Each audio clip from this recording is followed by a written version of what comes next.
You think you know betrayal? Think again. Imagine your entire future imploding via text message while you're literally stuck in afternoon traffic. 8 words. Colder than ice. No explanation. Just gone from the woman you were planning forever with. I spend my days writing twists, betrayals, and characters getting their epic revenge. It's what I do. But let me tell you, nothing, absolutely nothing, prepares you for when that drama jumps off the page and into your own damn life. My fiancée didn't just call off our wedding weeks before the day. Her message was a calculated strike, designed to end things cleanly. Clinically, she thought she was closing a chapter. She had no idea she'd just handed me the pen to write the ending. And the ending I wrote, it's right there in the title. Fiancé called off the wedding I shattered. Her dreams, cold revenge. And believe me when I say shattered doesn't even begin to cover it. We're diving into the kind of calculated payback that happens when someone mistakes your kindness for weakness. Forget everything you think you know about breakup drama. This is about consequences. This is about control, and you are not ready for the receipts I brought. Buckle up, it starts now. It was a Tuesday, 3:17 p.m. to be exact. I remember because I was staring at lines of code on my monitor, trying to untangle a particularly nasty bug that had been mocking me all afternoon. The office air in Austin was thick with that post-lunch slump energy. Quiet chatter, the rhythmic tapping of keyboards, the low hum of servers doing whatever servers do. Just another day grinding away in the tech world, fueled by lukewarm coffee and the promise of Friday. My phone buzzed on the desk beside me, probably just another Slack notification or a spam email. I almost ignored it, but something made me glance down. And that's when the floor dropped out from under my world. It was a text from Antoinette, my fiancée. The woman I was supposed to be marrying in less than 2 months. My heart did that stupid little jump it always did when her name popped up. I swiped open the notification, expecting a question about dinner plans or maybe a photo of a centerpiece option she was debating. Instead, I got hit with a digital sledgehammer. The message was short, brutal, devoid of any recognizable human emotion. It read, "Alex, this isn't working out. The wedding's canceled. Please refrain from contacting me directly. My attorney will reach out soon regarding outstanding matters." That was it. No, I'm sorry. No, we need to talk. Not even her usual sign-off, just terminated, like a failed project iteration.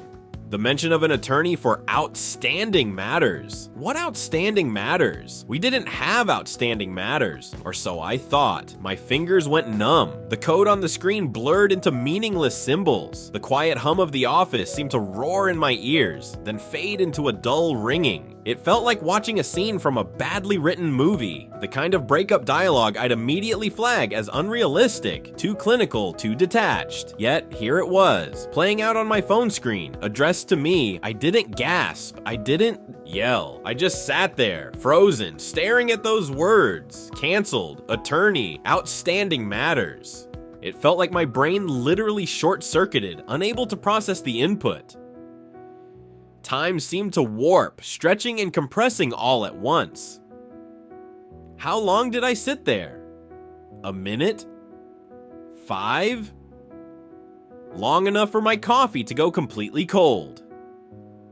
Long enough for the initial shockwave to recede just enough for one single ice-cold thought to pierce through the fog. A thought that wasn't about heartbreak, but about something else entirely.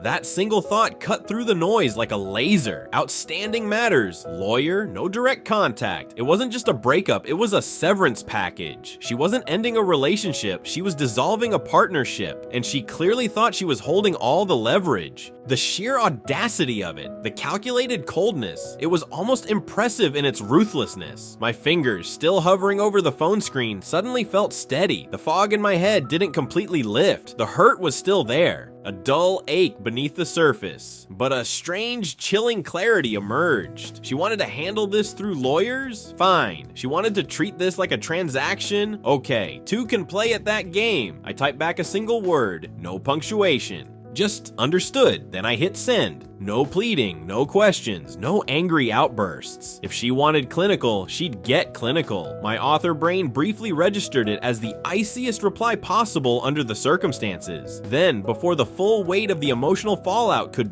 Crash back down. I acted on that cold, clear thought. The outstanding matter I immediately thought of wasn't some shared utility bill or furniture deposit. It was the $60,000 down payment for the condo we were buying together.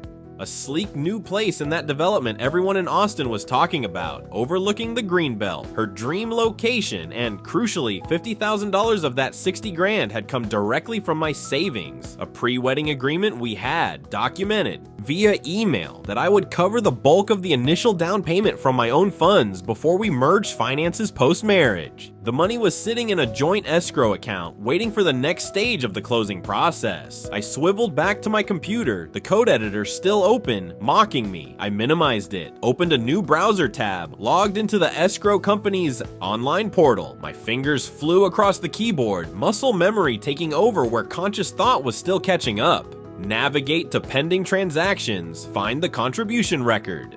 Initiate withdrawal request for my $50,000 portion, citing mutual dissolution of purchase agreement, using her own implied logic against her. Click 1, select reason. Click 2, confirm amount. Click 3, submit. It took less than 60 seconds to pull the financial rug right out from under her meticulously planned future. The confirmation screen popped up. Withdrawal request submitted. Funds will be returned to the originating account within 3 to 5 business days. Just like that, the biggest outstanding matter between us was resolved by me, alone. A grim, cold satisfaction settled in my chest, a stark contrast to the lingering shock. I hadn't fixed my broken heart, but I had just taken back control. After hitting that final submit button, a strange quiet descended. Not peace, not relief, but silence. The roaring in my ears stopped. The blurred code on my screen swam back into focus, but I couldn't make sense of it anymore. It was like my brain had performed its one critical function and then simply shut down non-essential systems. I logged out of the escrow portal, closed the browser tab, and just stared at my normal work desktop. My reflection stared back from the dark screen. Pale, blank-eyed, a stranger. I couldn't stay there. The air felt too thin to breathe. I mumbled something incoherent to my team lead about feeling unwell, which wasn't entirely a lie, grabbed my keys and bag, and walked out into the bright, oblivious Austin afternoon. The sunshine felt wrong, the cheerful noise of the street felt offensive. It was bizarre, moving through a world that hadn't received the memo that my personal apocalypse had just occurred. The drive back to my apartment was mechanical. I don't remember the traffic or the route I took. I think the radio was off. My mind wasn't racing with angry thoughts or replaying memories. It was just empty, a vast echoing emptiness where plans for a wedding, a home, and a life with Antoinette used to be. I kept glancing at my phone on the passenger seat. Surely there'd be a reaction, an angry call, a confused text, something.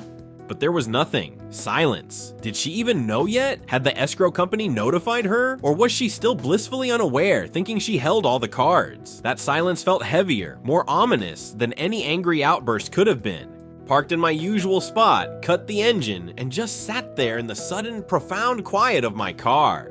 The apartment building looked the same, but felt different, hostile almost, filled with ghosts of a future that had vanished in the space of 8 words and 3 clicks. I eventually forced myself out of the car and went inside, dropped my bag by the door, didn't take off my shoes, just stood there in the entryway of the apartment. We were supposed to leave soon for the condo she wanted. The silence in here was even louder. No crying, no shouting at the walls, just this heavy, suffocating stillness. The calm perhaps not after the storm, but deep in its eye, and I had a chilling certainty that the winds were about to pick up. Okay, let's pause here for a second. That initial hit, getting news like that, especially delivered so impersonally, it's like a system shock. Everything freezes. You know that feeling, right? When the world goes silent and fuzzy for a beat. Your first instinct might be panic, tears, or maybe firing back an angry novel-length text. And hey, those are valid reactions, but sometimes, in moments of profound betrayal, something else kicks in. A weirdly calm survival instinct. That single-word reply, understood, wasn't about suppressing emotion. It was about recognizing the game being played. She set the tone. cold, transactional. Replying emotionally would have been like bringing a knife to a corporate negotiation. It felt necessary, strategic. Maybe looking back, some subconscious part of me recognized that this level of coldness wasn't entirely out of the blue, even if I hadn't consciously processed the signs yet. Was it the right response? Who knows, but it was the response that matched the energy I received, and crucially, it bought me time to think instead of just react. What would you have done in that moment? Let me know in the comments. Because trust me, that initial shock, that calculated reply, that was just the first move on a very unexpected chessboard. The real storm hadn't even begun to gather. The next 48 hours were a blur of forced normalcy. I went back to work, stared blankly at my screens, attended meetings on autopilot. The shock had subsided into a low, gnawing hum of disbelief and 1,000 unanswered questions. Why? The suddenness. Why the lawyer? Why the coldness? That last one echoed the most. It wasn't just sad, it felt strategic. And when something feels strategic in a breakup, your gut starts screaming that you missed something. So, I started doing what my analytical brain does best, searching for patterns, for anomalies, for the red flags I'd clearly walked right past while blinded by wedding plans and misplaced trust. And they were there, weren't they? Hindsight is. A cruel editor. Suddenly, her recent insistence on digital detox evenings made sense. Evenings where her phone, usually glued to her hand, was suddenly charging in the other room. Or the increased number of urgent late-night work crises that required her to step outside for better reception. There was that weird defensiveness a few weeks back when I'd asked about consolidating our finances after the wedding. She'd laughed it off, saying I was being adorably old-fashioned. But there was a flicker of something else there. Annoyance? Panic? Like puzzle pieces clicking into place in the wrong picture, these memories started forming an unsettling mosaic. But suspicion is one thing, confirmation is another. It came, as it often does, through the grapevine. My friend Chloe, we've all been friends since college, part of the same tight-knit group, texted me asking if I was okay. She'd heard vague rumblings. I told her briefly what happened, sticking to the cold facts. Text, canceled, lawyer. Her reply was hesitant. Can we grab coffee? There's something maybe you should know. We met the next day at a neutral coffee shop in South Austin. Chloe looked uncomfortable, stirring her latte endlessly. Look, Alex, she started, avoiding my eyes. I hate being in the middle of things, you know that, but after you told me how abruptly Antoinette ended it, something's been bugging me. She took a deep breath. It's about Julian, her new star colleague she's been mentioning. I nodded, bracing myself. Well, I saw them together, a few times actually. Not just at work stuff, but like out late at that wine bar on Rainy Street 2 weeks ago. The night she told you she was pulling an all-nighter on that big project. They weren't acting like colleagues, Alex, laughing super close, his hand on her back. It felt intimate. She hesitated again. And my cousin, who lives in the same complex as her, mentioned seeing his car. You know, that obnoxious green sports car? Parked there really late, several nights recently. My stomach plummeted, the timeline, the secrecy, the lies. It wasn't just a breakup, it was an overlap, a calculated deception. Chloe reached across the table, her expression pained. I'm so sorry, Alex. I wasn't sure if I should say anything, but she had. And the picture was becoming horrifyingly clear. Chloe's words hung in the air long after our coffee cups were empty. An overlap, a calculated deception. My mind, usually occupied with data streams and logic gates, was now running a different kind of analysis, cross-referencing timelines, searching for inconsistencies. Fueled by a cold dread and the specifics Chloe had given me, Julian's name, the wine bar incident 2 weeks prior, I went home and did something I'd never felt the need to do before. I started digging, not hacking, nothing illegal. Just looking closer at the digital breadcrumbs we all leave behind. I didn't scour her private messages. I respected privacy even now, but I thought about that specific night Chloe mentioned, the all-nighter Antoinette claimed she pulled. She'd even sent me a selfie around midnight from her home office, looking tired, saying she was buried in spreadsheets. A detail meant to reassure, now looking like deliberate misdirection. I remembered she'd vaguely mentioned attending a marketing networking event earlier that evening before the all-nighter began. Out of a grim curiosity, I searched for public posts related to Austin marketing events from that date. It was a long shot, and then I found it, not on her profile. She was always careful about her main social media. but on the venue's public Instagram page on the trendy downtown spot known for hosting those kinds of mixers. They had posted a gallery of photos from the event, and buried deep in the carousel in a wide shot of the crowded terrace, there she was, Antoinette, laughing, head tilted towards someone just out of frame, a distinctive green watch flashing on the wrist of the arm draped casually around her shoulder, Julian's obnoxious green watch, the same one Chloe had mentioned seeing on him before. It wasn't a picture of them, not directly, but the timing, the location, the watch, it was enough. More than enough. The selfie she sent me at midnight, probably taken hours before, saved for strategic deployment. The all-nighter, a complete fabrication. She wasn't buried in spreadsheets. She was out, laughing with him, while I was likely sending supportive "you got this" texts.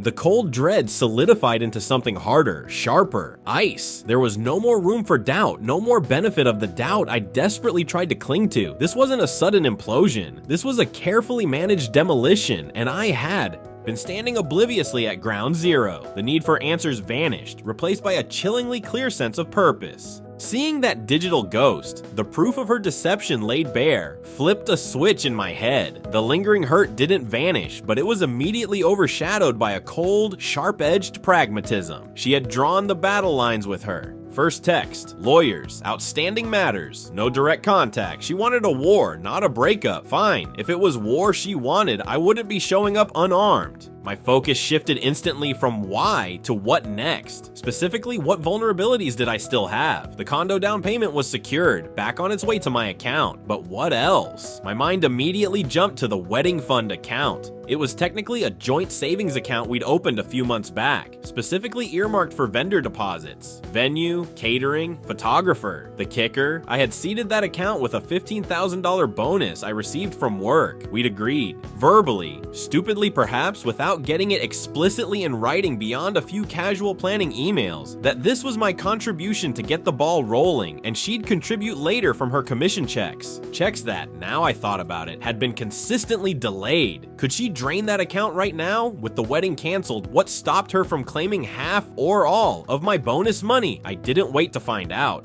First thing the next morning, I made a call. Not to a high-powered attorney yet, but to a friend from grad school, Mark, who now works in financial advising. I laid out the bare bones. Engagement off via text, lawyer mentioned, joint account funded primarily by me for specific purpose now. Void. His advice was blunt and immediate. Freeze it. Now, call the bank, explain the situation, disputed funds due to canceled event it was earmarked for, and request immediate restriction requiring dual signatures for any withdrawal. Don't give her a chance to touch it. Document your initial funding source meticulously. And Alex, stop talking to her. Period. Let the lawyers handle it as she requested. Solid advice. I thanked Mark and immediately called my bank. Explained the situation calmly, cited the canceled wedding, the impending lawyer contact, and my sole contribution of the initial $15K, which I could easily prove with transfer records. The bank representative was understanding and efficient. Within 15 minutes, the account was restricted. Any withdrawal would require both Antoinette and me to sign off in person. Effectively, my money was safe unless I agreed otherwise. Checkmate on that front. Just as I hung up with the bank, my phone buzzed. Antoinette's name, a text this time. Alex, we really need to talk about some things. The audacity. After her explicit "don't contact me and lawyer will reach out," I stared at the message, felt absolutely nothing, and deleted it without replying. The walls were going up, and I was the one building them now.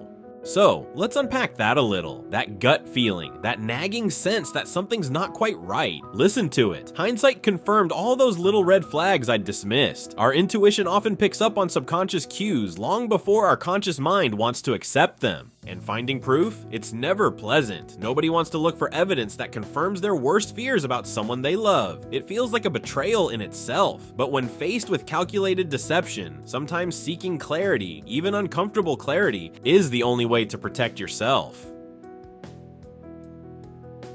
And let's talk about friends like Chloe. It takes real courage to step into someone else's messy situation, especially when you're friends with both parties. Having allies, people who will tell you the hard Truths, even when it's difficult, that's invaluable. Her information was the catalyst that shifted everything for me. It moved me from confused victim to someone with agency, someone who could start making strategic decisions. That mental shift is crucial. You stop asking, why did this happen to me? And start asking, okay, what do I do now? Securing the finances, building those initial walls. That was just phase 1 of the strategy. Things were about to get a lot more complicated. The uneasy quiet lasted precisely 3 days. Then, as predicted, the other shoe dropped. Not with a phone call, not with another text from Antoinette, but with the chilling formality of an official-looking email landing in my inbox. The subject line alone felt like a declaration of war. Regarding property purchase agreement, Antoinette Dubois and Alex Chen. It was from a downtown Austin law firm I didn't recognize, signed by an attorney named Amanda Weiss, Esquire. My stomach tightened. So she wasn't bluffing. The email itself was professionally worded, polite even, but the undertone was pure.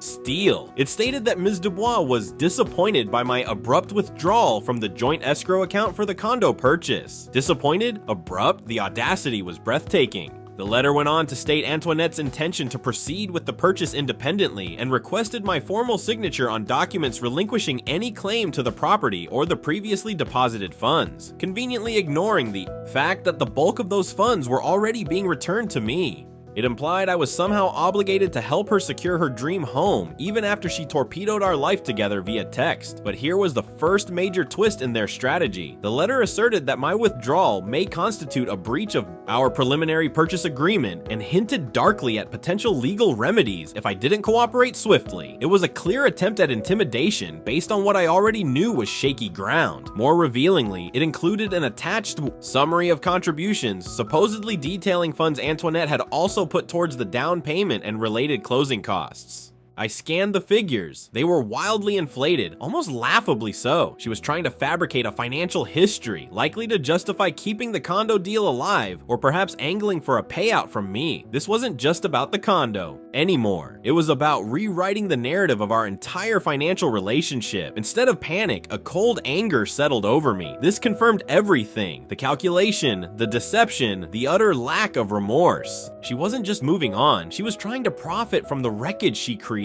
This legal maneuver, meant to scare me into compliance, actually solidified my resolve. I didn't reply to Ms. Weiss. Why would I? Antoinette wanted communication. Through lawyers. Okay, time to get my own. I forwarded the email to my friend Mark, the financial advisor, with a simple message: need a referral to a shark. Preferably one specializing in real estate and messy breakups. The game had officially changed. My response wouldn't be to her lawyer directly, not yet. My response would be finding someone who could play this game better than they could. While I was waiting for Mark to get back to me with lawyer recommendations, something even more unexpected happened. I got a message request on LinkedIn. That platform is usually just recruiters and corporate humble brags, so a direct message request from someone I didn't know immediately piqued my curiosity. The name was Julian Vance. The Julian. My stomach did a slow, cold churn. What could he possibly want? Was this another orchestrated move by Antoinette? His profile picture showed the same guy with the green watch from the venue photo. Marketing director at some flashy Austin startup. His message was brief, almost overly cautious. Alex Chen, hope this isn't too forward. My name is Julian Vance. I believe we have Antoinette Dubois in common, given recent developments. I think there are a few things you deserve to know from my perspective.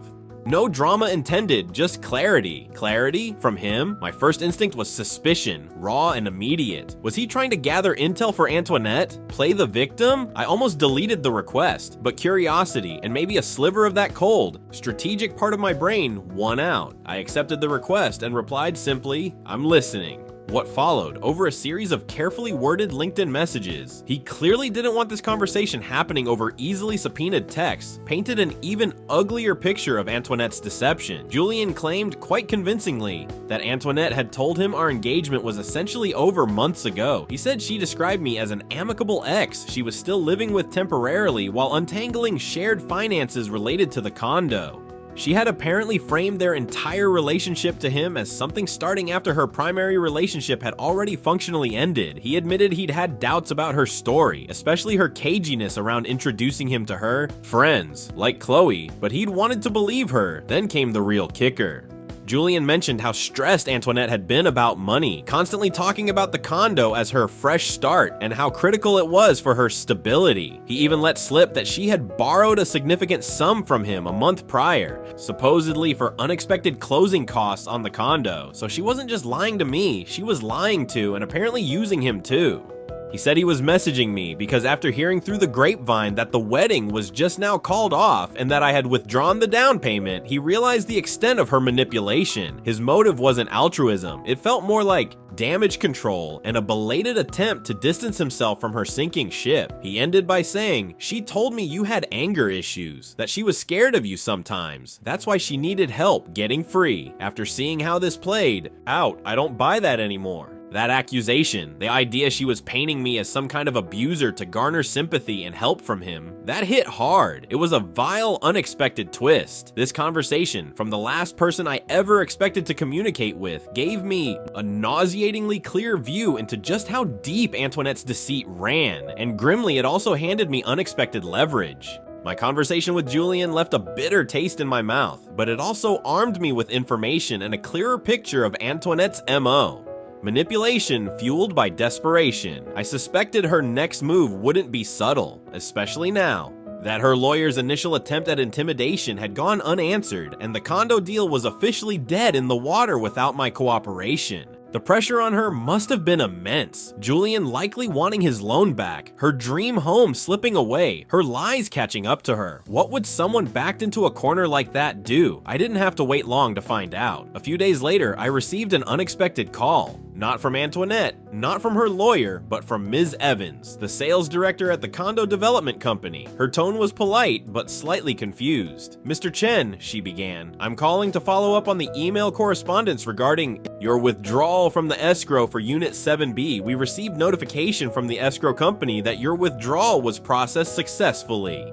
However, we subsequently received an email, purportedly from your email address, stating that the withdrawal was made in error and that you wish to rescind it immediately to proceed with the purchase alongside Ms. Dubois. It even included what looked like a forwarded confirmation from you." I froze, my blood running cold. I hadn't sent any such email. "Ms. Evans," I said, keeping my voice level despite the surge of adrenaline, "I can assure you, I sent no such email rescinding my withdrawal. My decision to withdraw is final." There was a pause on her end. "That's what we suspected," she said, her voice now tinged with caution. "The email address was correct, but the formatting looked off, and it directly contradicted the official withdrawal request we had on file from the escrow company. It felt suspicious, so we felt it prudent to verify directly with you before taking any action. We require your explicit notarized confirmation to reinstate you on the purchase agreement anyway." She then offered to forward me the suspicious email Antoinette had apparently sent them, the one pretending to be from me. I thanked her for her diligence and hung up, my mind reeling. Antoinette had actually tried to forge an email from me, likely copying my signature block and trying to mimic my communication style, all in a desperate bid to keep the condo deal alive behind my back. This wasn't just manipulation anymore. This crossed the line into outright fraud. The sheer, unmitigated gall of it was staggering. This was her peak desperation move, clumsy and easily detectable, revealing just how panicked she truly was. Instead of fixing her problem, she had just handed me concrete, irrefutable evidence of her fraudulent intent on a silver platter. An lingering shred of doubt, any microscopic thought that maybe this was all a huge misunderstanding evaporated. This was the point of no return, and she had just sealed her own fate. The forged email wasn't just a desperate Hail Mary, it was a self-inflicted wound. The very next day, both Antoinette and I received a curt formal email from the condo developer's legal department. It stated unequivocally that due to my confirmed withdrawal and the subsequent unverified and irregular communications regarding reinstatement, the purchase agreement for Unit 7B was terminated effective immediately. They even included a clause stating they reserved the right to decline future applications from Ms. Dubois due to the circumstances. Boom, door slammed shut, not by me, but by her own actions. I saved that email, along with the forwarded forgery. Attempt from Ms. Evans to a secure folder. Mark had come through with a lawyer referral. Sherry Levin, a name spoken with respect, known for being sharp, tenacious, and not afraid of complex, high-conflict cases. My consultation with her was brief but validating. I laid out the timeline, the texts, the financial contributions, Julian's messages, the lawyer's letter, and the forgery attempt. Her reaction wasn't emotional, it was purely analytical. She confirmed my actions so far were sound and agreed the forgery attempt was a significant misstep by Antoinette. Keep documenting everything, she advised coolly, and let me handle any further communication from Ms. Weiss. We build our case quietly. Hiring her felt like upgrading from a shield to a guided missile. Meanwhile, the cracks in Antoinette's carefully constructed facade were beginning to show elsewhere. Chloe called me later that week, her voice tight with discomfort. "Alex, I don't want to gossip, but things are getting weird," she stammered. "Antoinette has been posting some really cryptic stuff on her close friend's story on Instagram. Vague things about being stabbed in the back, financial sabotage, people trying to ruin her happiness." It sounded like she was already trying to spin the narrative, painting herself as the victim before the full truth could get out. Chloe also mentioned Antoinette had apparently called another mutual friend in hysterics, blaming the entire condo. Deal collapse on a sudden vindictive change of heart from me, conveniently omitting the cheating, the lies, and the attempted fraud. The friend apparently found the story inconsistent, and Antoinette's behavior increasingly erratic. The whispers were starting. Her own actions, her panicked attempts at damage control, were ironically drawing more negative attention. She wasn't just losing the condo, she was losing credibility, fast. The contrast was stark. While she was spiraling and creating noise, I was quietly gathering evidence and building my legal defense. The power dynamic had well and truly shifted. Just when I thought the drama might plateau, my phone rang with a number I recognized but hadn't expected to see calling me directly. Robert Dubois, Antoinette's father, a man I had respected, had spent holidays with, had sought approval from. My gut clenched. Was this round 2 of the offensive? Was he calling to defend his daughter? To pressure me? I let it ring, composing myself, then answered, keeping my voice neutral. "Mr. Dubois." His voice sounded tired, strained. "Alex, Robert. Dubois, I need to understand what's truly going on here. Antoinette is, well, she's telling us stories, frankly, that don't quite add up. She's saying this is all a terrible misunderstanding about the condo finances, that you reacted rashly." He didn't sound accusatory, more searching, like a man trying to reconcile two vastly different narratives. I took a breath, no anger, just facts. "Mr. Dubois, I appreciate you calling, but with respect, it's far more than a misunderstanding." Antoinette ended our engagement via text message, stating her lawyer would handle outstanding matters. Before any lawyer contacted me, I discovered she had been misleading me about her relationship with another man, Julian Vance, for some time. When I withdrew my significant contribution from the condo escrow account, an action taken after she ended things, she then, according to the property developer who contacted me directly, attempted to fraudulently represent my intentions by sending them a forged email, pretending to be me, trying to rescind my withdrawal. I laid it out calmly, clinically. No embellishment needed. There was a long silence on the other end of the line, heavy, static-filled. I could almost hear the tumblers clicking in his mind as he processed the information, comparing it to whatever fractured fairy tale Antoinette had spun for him. When he finally spoke, the weariness in his voice was profound. "She forged an email from you to the developer?" The disbelief was palpable, but it wasn't disbelief of me. It was the dawning horror of a parent realizing the depth of their child's deceit. "Yes, sir," I replied quietly. Ms. Evans at the development company contacted me to verify, as it contradicted my official withdrawal. She forwarded me the email. Antoinette sent. Another pause. Then a heavy sigh that seemed to carry the weight of the world. "Alex," he said, his voice thick with something that sounded like shame. I am so incredibly sorry. We had no idea. She painted such a different picture of you, of the situation, blaming everything on you being vindictive." He sounded genuinely heartbroken. To think she would go to such lengths. Fraud. I raised her better than this. Or I thought I did. This wasn't about defending her anymore. This was a father grappling with a devastating truth about his own daughter. He didn't make excuses. He didn't ask me to reconsider anything. He simply said, "Thank you for telling me the truth, Alex. I needed to hear it. I am deeply, deeply disappointed. And again, I apologize for what she's put you through." His words, that raw acknowledgement from someone I once hoped would be my father-in-law, were more validating than any legal victory could have been. It cemented the sad reality. Antoinette wasn't just lost. She was determined to drag everyone down with her. That conversation with Mr. Dubois, it was heavy, but it highlights a crucial point about these kinds of high conflict situations. Desperation is a dangerous accelerant. It makes people do irrational, self-destructive things. Forging that email wasn't just a bad decision, it was a catastrophic one. It took a messy, painful breakup and potentially dragged it into the realm of criminal investigation. That's the thing about crossing certain lines. The consequences tend to spiral far beyond your control. And notice the contrast. As Antoinette became more isolated by her own actions, losing Julian's trust, alienating friends, even horrifying her own father, my own small circle of support solidified. Having people who see the truth, who validate your experience even when it's ugly, like Chloe speaking up, like Mark giving advice, like Mr. Dubois offering that unexpected, heartbreaking apology. It doesn't erase the pain, but it grounds you. It reminds you that you're not the crazy one, that you're not alone in seeing the reality of the situation. Antoinette, in trying desperately to control the narrative and the outcome, ended up utterly losing control of both. Where do you think the real point of no return was for her? Was it the initial lie? The affair, the forgery? Let me know your thoughts, because from my perspective, that forged email wasn't just evidence, it was the final nail in the coffin of her credibility. The foundation for the final act of this drama was now set, and the fallout was inevitable.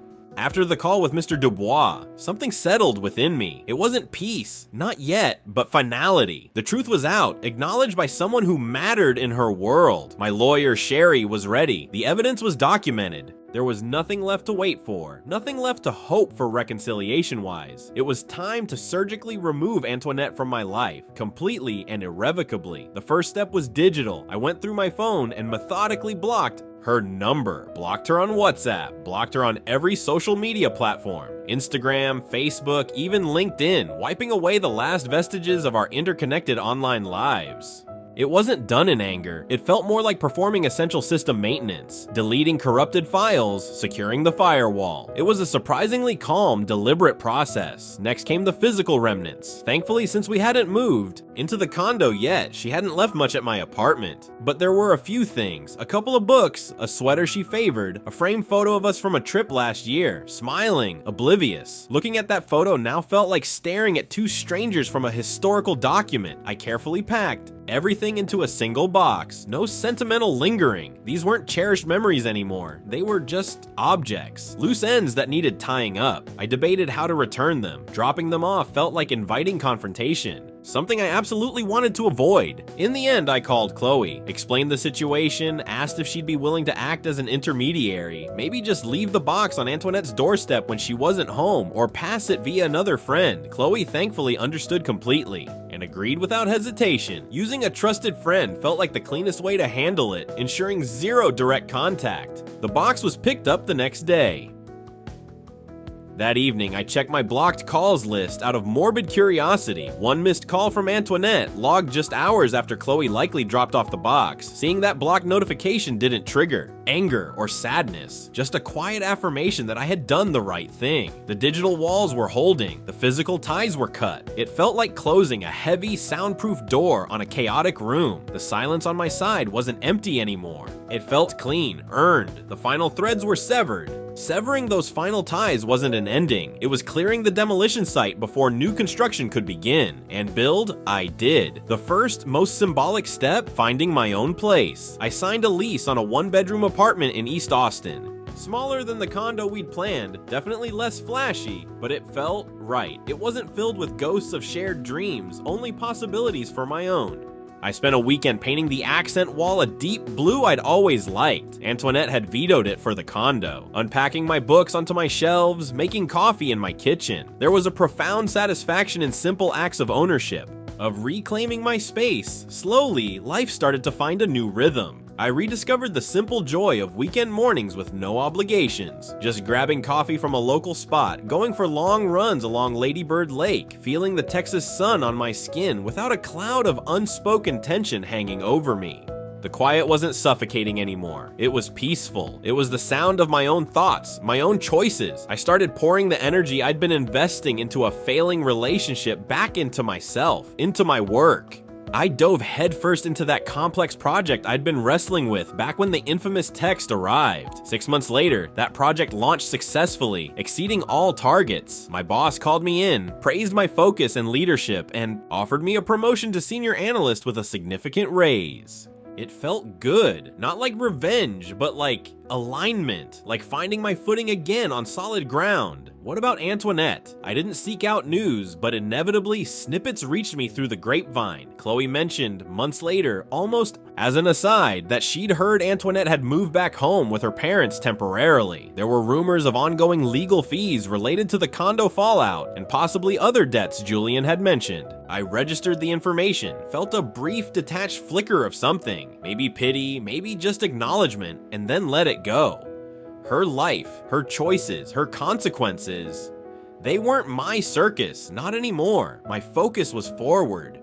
I was building a life I actually wanted, not one I thought I was supposed to want. And ironically, shattering her meticulously planned dream had inadvertently cleared the path for me to build my own, one based on truth, not illusion. It wasn't the future I'd envisioned a year ago, but standing on my own balcony, looking out at the Austin skyline, it felt infinitely better.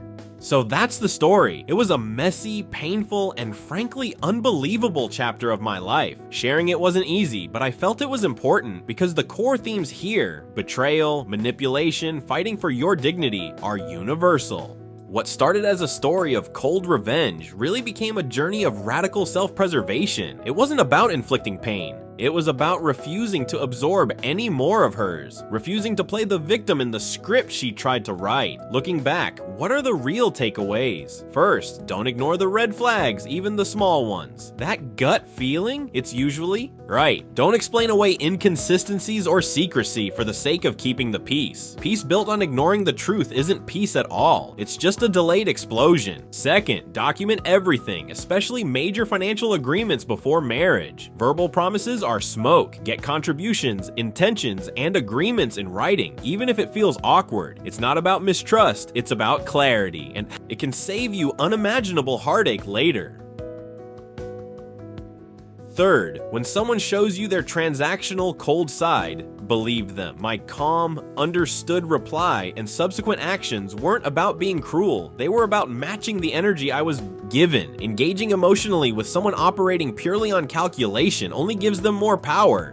Protect yourself first. Consult professionals, legal, financial, sooner rather than later. Don't wait for things to escalate. Information and preparation are your best shields. And finally, the best revenge isn't seeing someone else fall. It's building yourself back up, stronger and wiser. Focusing on their downfall only keeps you tethered to the past. Pour that energy into your own healing, your own goals, your own space. Reclaim your narrative. Antoinette tried to shatter my dreams, yes, but those dreams were tied to her, built on a foundation of lies I didn't fully see. By taking decisive action, by choosing dignity over drama, I wasn't just shattering her false dream, I was clearing the ground to build my own authentic one. It takes time. Healing isn't a straight line. There will be good days and bad days. But taking back control, step by deliberate step, is incredibly empowering. You can't control what others do, but you always control your response. Choose the response that honors your worth, protects your future, and allows you to walk away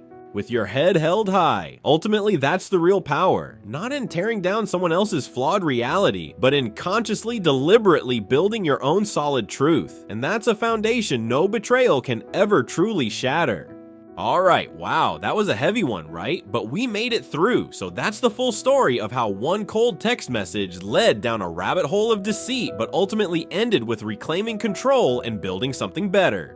The key takeaway: you are stronger than you think, and you always have the power to choose your response. Don't let anyone else dictate your narrative or your worth. If you found this story compelling, or if any of the lessons resonated with you, do me a huge favor and hit that like button down below. It really helps the channel out, and if you haven't already, consider subscribing for more deep dives into real-life drama, storytelling insights, and strategies for navigating the unexpected. You never know when you might need a blueprint for rebuilding. Got your own story of overcoming betrayal or finding strength after a setback? Share your thoughts respectfully in the comments. I read as many as I can, and our community here is incredibly supportive, and of course, if you know someone who might be going through something similar and needs a reminder of their own power, feel free to share this video.